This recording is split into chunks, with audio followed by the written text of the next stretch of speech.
39.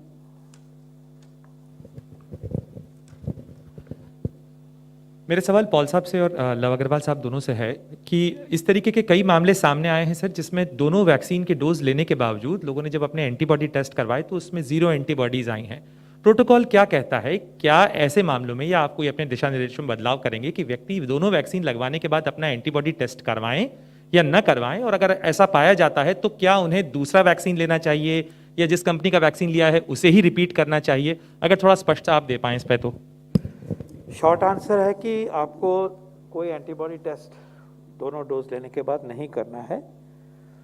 Please remember कि antibody test एक major है इम्यूनिटी का, लेकिन it is not the only major. In fact perhaps in the medium term to long term, it is the cell mediated immune response which is more critical and important. Cell mediated से मतलब ये होता है कि body के sales इस antigen को पहचानते हैं और जब दोबारा वो आएगा तो वो पूरा ही सिस्टम को ऊपर करके रिस्पॉन्स करते हैं। वो उसको टेस्ट करना एंटीबॉडी टेस्ट की तरह आसान नहीं होता, सोफिस्टिकेटेड टेस्ट होता है, स्पेशलाइज्ड टेस्ट होता है, लैब में होता है वगैरह। तो शॉर्ट आंसर है कि antibody presence is only one major. Also antibodies decline by time, also antibodies come up not only in specific to the vaccine, but also there are individual predilections, किसी में कम है, किसी में ज़्यादा है, previous exposure कैसा है, वो सब कुछ उसके ऊपर निर्भर करता है।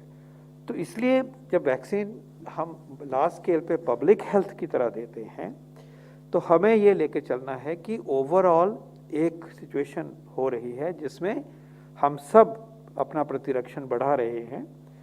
किसी में थोड़ा कम भी हो सकता है, किसी में ज़्यादा हो सकता है। ओवरऑल एक सिचुएशन करी जा रही है जिससे कि हम सब as a community will be protected and also individually we are protected, but individually we are not protected 100%.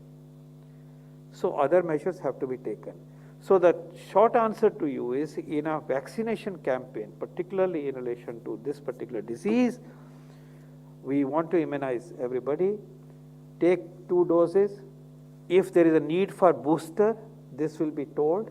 There are studies that are going on कि booster dose मान लीजिए कोवैक्सीन की है, कब मिलना चाहिए। उनका ये ट्रायल चल भी रहा है कि वो 6 महीने बाद मिलना चाहिए कि नहीं मिलना चाहिए। इसी तरह से एक बहुत अच्छी स्टडी अभी पब्लिश हुई है कल परसों, जो दिखाती है कि एंटीबॉडी स्टे कितनी देर करती हैं। तो ये सारा नॉलेज एक्यूमुलेट हो रहा है। आपने अभी कहीं भी नहीं सुना होगा कि पर्टिकुलर वैक्सीन की जो बूस्टर डोज भी दी जाए फ्यूचर में। कहने का तात्पर्य ये है कि follow the simple guideline, take your 2 vaccine, continue with COVID appropriate behaviour, you are safe from serious disease, you are safe from any serious consequence, but be careful because protection is not totally 100% for even the minimal disease. Second, the need for booster and the timing of booster in relation to different vaccines will be known, and once it is known, those provisions and those protocols and those guidelines will be made available. Thank you.